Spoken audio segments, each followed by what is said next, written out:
दोस्तों, आज का वीडियो ऐसे दो दिव्य नामों के बारे में है जिनके स्मरण मात्र से मनुष्य के पाप नष्ट हो जाते हैं और उसका उद्धार निश्चित हो जाता है। जी हाँ, हम बात कर रहे हैं प्रभु श्री राम और जगत जननी माता सीता के दिव्य नामों की।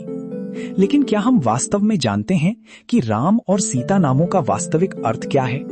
इन नामों की उत्पत्ति कैसे हुई और इन नामों में ऐसा कौन सा दिव्य रहस्य छिपा है कि इनके स्मरण मात्र से ही मनुष्य का कल्याण होने लगता है? तो आइए बिना किसी विलंब के इन दोनों दिव्य नामों के अर्थ और उनकी उत्पत्ति का रहस्य शास्त्रों के आधार पर विस्तार से जानते हैं। सबसे पहले बात करते हैं प्रभु श्री राम के दिव्य नाम की। राम शब्द का संबंध रमण शब्द से माना जाता है। इसे एक सरल उदाहरण से समझते हैं।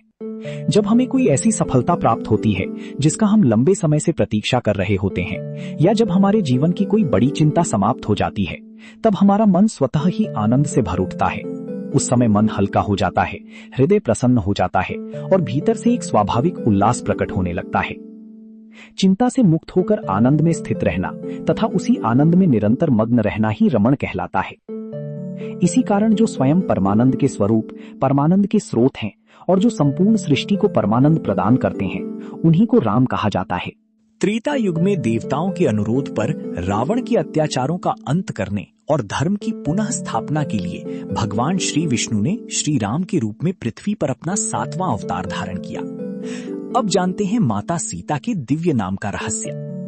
माता सीता साक्षात महामाया, ब्रह्म विद्या तथा भगवान श्री राम की अनादि शक्ति हैं। त्रेता युग में रावण के पराभव और वध के उद्देश्य से उनका दिव्य प्राकट्य मिथिला राज्य में हुआ।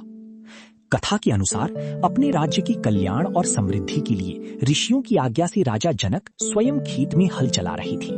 कुछ समय बाद हल की अग्रभाग से पृथ्वी विदीर्ण हुई और उसमें से एक दिव्य कन्या प्रकट हुई। वही दिव्य बालिका आगे चलकर माता सीता के नाम से विख्यात हुई। संस्कृत में हल चलाने से भूमि पर जो रेखा या लकीर बनती है, उसी सीता कहा जाता है। चूंकि माता का प्राकट्य उसी रेखा से हुआ था, इसलिए उनका नाम सीता पड़ा और मिथिला में प्रकट होने के कारण वे मैथिली नाम से भी विख्यात हुई। दोस्तों, शास्त्रों में इन दोनों दिव्य नामों का स्मरण अत्यंत कल्याणकारी बताया गया है।